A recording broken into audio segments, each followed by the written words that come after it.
અમદાવાદમાં કોંગ્રેસે વંદે માતરમનું અપમાન કર્યાનો આરોપ છે। નવી ગાઈડલાઈન મુજબ વંદે માતરમનું ગાન ન ગવાયું હોવાનો દાવો છે। નવી માર્ગદર્શિકા મુજબ 3 મિનિટ 10 સેકન્ડનું વંદે માતરમ ગવાય છે। કોંગ્રેસે જૂના નિયમ મુજબ જ વંદે માતરમ ગાયાનો આરોપ છે। ધ્વજવંદનમાં અમિત ચાવડા સહિતના નેતાઓ પણ ઉપસ્થિત હતા। ત્યારે એક તરફ દિલ્હીમાં પણ હંગામો થયો છે અને બીજી તરફ હવે અમદાવાદમાં પણ એક પછી એક આક્ષેપો થઈ રહ્યા છે। કોંગ્રેસે વંદે માતરમનું અપમાન કર્યાનો આરોપ લગાવવામાં આવી રહ્યો છે। નવી ગાઈડલાઈન મુજબ વંદે માતરમ ન ગવાયું હોવાનો દાવો કરવામાં આવ્યો છે। નવી માર્ગદર્શિકા મુજબ 3 મિનિટ 10 સેકન્ડમાં વંદે માતરમ ગવાય છે। કોંગ્રેસે જૂના નિયમ મુજબ જ વંદે માતરમ ગાયાના આરોપો થયા છે। તો ધ્વજવંદનમાં અમિત ચાવડા સહિતના નેતાઓ પણ ઉપસ્થિત હતા। પ્રદેશ ભાજપ નેતા પ્રશાંત વાળા આપણી સાથે જોડાઈ ગયા છે। પ્રશાંતભાઈ, જે પ્રકારના આક્ષેપો થઈ રહ્યા છે, અમદાવાદમાં કોંગ્રેસે વંદે માતરમનું અપમાન કર્યો છે તેવો આરોપ છે।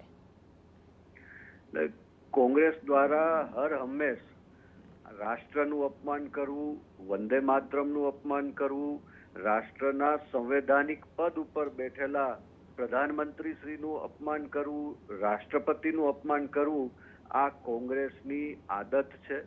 અને આજે ફરીથી એકવાર કોંગ્રેસની આ નિમ્ન કક્ષાની માનસિકતા છતી થઈ છે। વંદે માતરમનું અપમાન એ રાષ્ટ્રનું અપમાન છે, કારણ કે બંધારણીય રીતે વંદે માતરમને રાષ્ટ્રગીતનો દરજ્જો આપવામાં આવ્યો છે।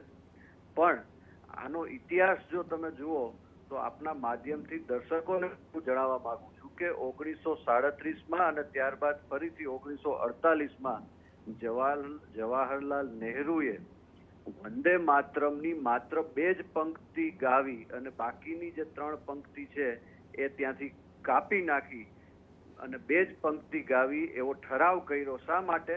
કારણ કે ત્રીજી પંક્તિમાં એવું આવે છે કે માં દુર્ગા, માં લક્ષ્મી, માં સરસ્વતી, એટલે કે ભારત માતા ને માં દુર્ગા સાથે, માં લક્ષ્મી સાથે, માં સરસ્વતી સાથે સરખાવવામાં આવે છે, એટલે હિન્દુ દેવી દેવતાઓના નામ આવે છે। અને એટલા માટે કોંગ્રેસને પેટમાં દુખ્યું અને ત્યારે જ 1948માં જવાહરલાલ નહેરુએ આ 3 લાઈન કટ કરી નાખીને વંદે માતરમની 2 જ પંક્તિ ગાવી। એટલે આ રાષ્ટ્ર વિરોધી અને એક નિમ્ન કક્ષાની કોંગ્રેસની માનસિકતા છે। ને હવે તો પ્રધાનમંત્રી નરેન્દ્રભાઈ મોદીના નેતૃત્વમાં સંસદમાં ફરીથી ઠરાવ કરવામાં આવ્યો છે, કાયદો પસાર કરવામાં આવ્યો કે દરેક કાર્યક્રમમાં હવે વંદે માતરમ જે આપણું રાષ્ટ્રગીત છે એ આખું ગાવું, એટલે કે એની તમામ પંક્તિઓનું ગાયન થવું જોઈએ।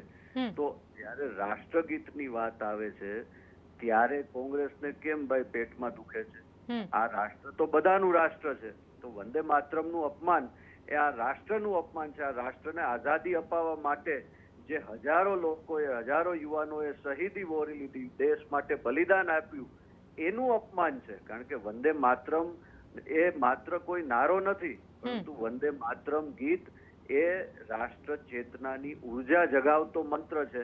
આઝાદીમાં આપણા નવલોહિયા યુવાનોએ વંદે માતરમ ગીત ગાતા ગાતા શહીદી વહોરી લીધી હતી આ દેશને આઝાદી અપાવવા માટે। અને હવે આજે કોંગ્રેસને આ વંદે માતરમ ગીત આખું ગાવામાં તકલીફ પડે છે ભાઈ। અરે ભાઈ, જો તમને આપણું આ રાષ્ટ્ર ગીત આખું ગાવામાં તકલીફ પડતી હોય તો તમે જાઓ ને ભાઈ, બીજા કોઈ દેશમાં જાઓ, જ્યાં તમને ગમતું હોય એ દેશમાં જઈને રહ્યો। જો આપણું રાષ્ટ્રગીત આખું ગાવામાં તમને તકલીફ છે તો આ અહીંયા રહેવાનો પણ તમને કોઈ અધિકાર નથી। વારંવાર રાષ્ટ્રગીતનું અપમાન, હજી 2 દિવસ પહેલા જ તમે જોયું કે કોંગ્રેસના રાહુલ ગાંધીએ દિલ્હીમાં એક કોમેડી સર્કસ જેવો શો કર્યો અને એમાં એને આપણા રાષ્ટ્રગાન જનગણ મનનું પણ અપમાન કર્યું અને સાથે સાથે દેશના યશસ્વી પ્રધાનમંત્રી, વૈશ્વિક નેતા પ્રધાનમંત્રી નરેન્દ્રભાઈ મોદીજીનું પણ એને અપમાન કર્યું। એટલે આ રીતની છીછરી હલકતો, નિમ્ન કક્ષાની માનસિકતા કોંગ્રેસની બની ગઈ છે। પ્રશાંતભાઈ, જી બિલકુલ, આપ અમારી સાથે જોડાયા, વાતચીત કરી તે બદલ આપનો આભાર। તો હિન્દુ દેવી દેવતાઓનું નામ આવતું હોવાથી કોંગ્રેસને પેટમાં દુખે છે અને તે લાઈનો નથી ગાતું।